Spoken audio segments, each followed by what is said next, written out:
I'm Francis and I'm a matron for the NHS in the UK. So as a matron in the NHS, it's a big responsibility. I need to make sure that my patients and staff are safe in the day-to-day activities on the ward. There's also finance involved and workforce planning and retention. So it's a very challenging job. It's also a very rewarding job.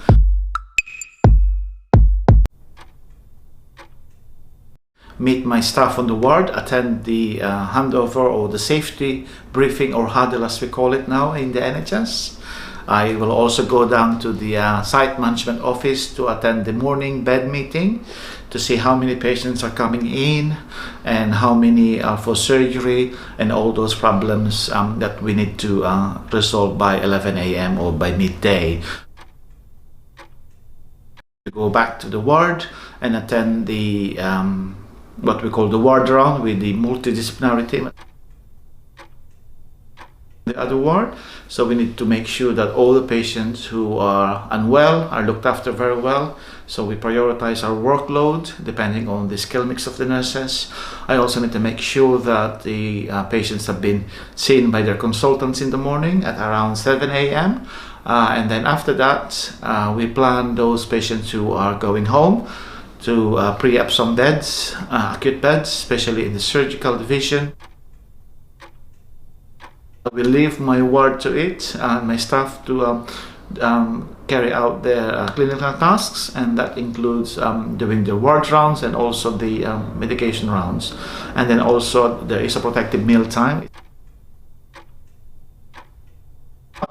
I will go back to the site management office and also look at the further delays in the discharges and why are we not using the discharge lounge to discharge some patients who are just waiting for their medications and also for their paperwork. So there are a lot of coordinating to the role. There's a lot of pressures. There are also a lot of conflicting deadlines that I need to meet as a matron.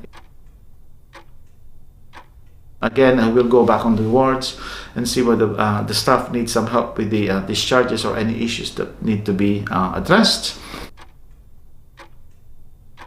I will also go down to the site management office again to attend the bed meeting before the night shift comes in onto duty. I'll be on my way home after an exhausting day. So that's the day-to-day activities of a matron in the NHS.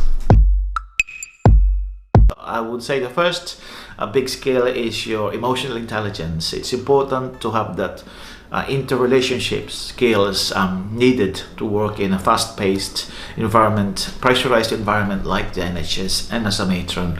Secondly, I would say your people skills with regards to the way you look after your staff. Very important, because if you look after your staff well, they will look after your patients very well, and then the organization benefits from that. Thirdly is your critical thinking skills, and your clinical skills are also very important because if the ward is short of staff, then you will be expected to work clinically, hands-on on the ward looking after patients. So don't forget all those skills, very important skills. Discuss your professional development plan through your yearly appraisals with your managers. So starting to from a band 5 staff nurse to become a band 6 junior sister or junior charge nurse. Stay there for a year or two to get some experience, management experience. You need to have that leadership skills and knowledge to be able to progress to becoming a band 7. And then to prepare you to become a matron, which is normally at 8A or 8B, agenda for change in the NHS. So I would say 2 years of being a band 6 and then 2 to 3 years of being a band 7. Then either you move laterally through your career pathway or you move upwards, becoming a matron or a specialist nurse. Before, just like myself, I became a specialist nurse. Another advice would be to network. Network is a key because people can then pave way for you to be appointed as a matron. Make sure that you've got your leadership course, which is through the National Leadership Academy, for a year, and that will pave the way for you to become a matron. And good luck for those who are aspiring to be matrons. Always remember, Manong knows. Manong knows best.